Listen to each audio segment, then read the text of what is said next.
चुनो सही।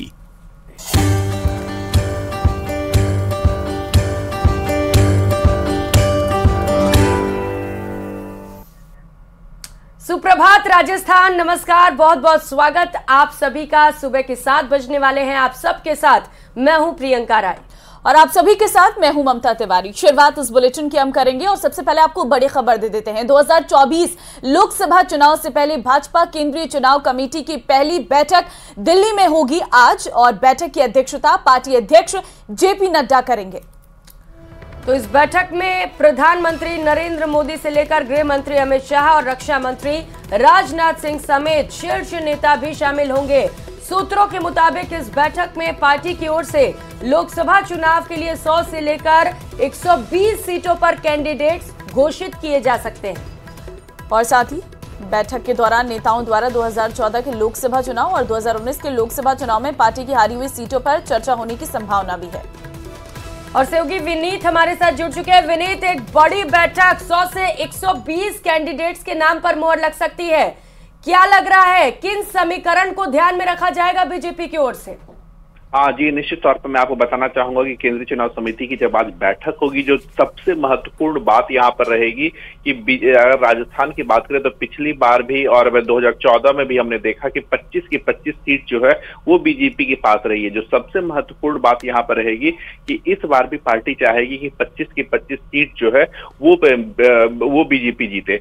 एक बड़ी बात यहाँ पर मैं आपको बताना चाहूंगा कि इसी को ध्यान में रखा जाएगा कि 25 सीट जो है वो बीजेपी राजस्थान में जीते, क्योंकि बीजेपी ने जो इस बार टारगेट सेट किया है, 370 का टारगेट जो है वो बीजेपी ने सेट किया है। तो बीजेपी चाहती है कि अधिक से अधिक सीट जो है जीते, इसको लेकर के आज मंथन होगा। एक बड़ी बात यहाँ पर मैं आपको बताना चाहूंगा कि राजस्थान के बारे में बात करें तो राजस्थान से जो है कई सांसद, लगभग 6 सांसद ने विधानसभा का चुनाव लड़ा था, जिसमें 3 सांसद जीते थे, 3 सांसद हार गए थे। तो लगभग 6 नए चेहरे तो हम देखने को मिलेंगे ही मिलेंगे। साथ ही साथ जिस तरह से हमने देखा था कि पिछली बार एक सीट जो है बीजेपी ने गठबंधन को दे दिया था, इस बार जो है बेनीवाल की पार्टी जो है उसके साथ बीजेपी का गठबंधन नहीं है, तो एक अलग चेहरा भी और हम देख सकते हैं। इसके साथ ही साथ मैं आपको बताना चाहूंगा कि आज जब केंद्रीय चुनाव समिति की बैठक होगी, उसमें अगर हम देश के सभी सीटों के बारे में बात करें तो जो आज कुछ नामों पर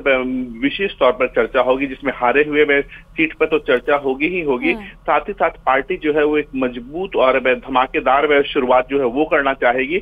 और इसमें हम देख सकते हैं कि प्रधानमंत्री नरेंद्र मोदी के नाम की भी घोषणा हो सकती है कि वो कहां से उम्मीदवार होंगे। वाराणसी में से तो वो उम्मीदवार होंगे ही होंगे। इसके साथ ही साथ यह भी हमें सूत्रों के हवाले से जानकारी मिल रही है कि अमित शाह के भी नाम की घोषणा जो है वो बीजेपी जो है वो पहली सूची में ही कर सकती है।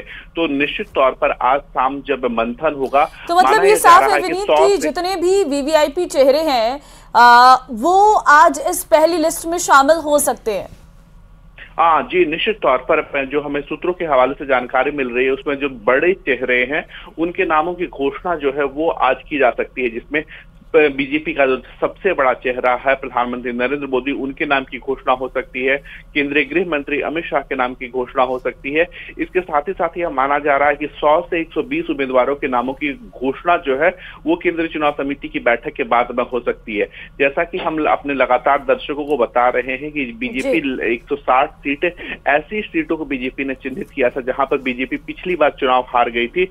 उन सीटों पर पिछली 2019 के बाद से ही पार्टी जो है वो लगातार मेहनत कर रही है और वहां पर भी उम्मीदवारों की घोषणा जो है वो की जा सकती है।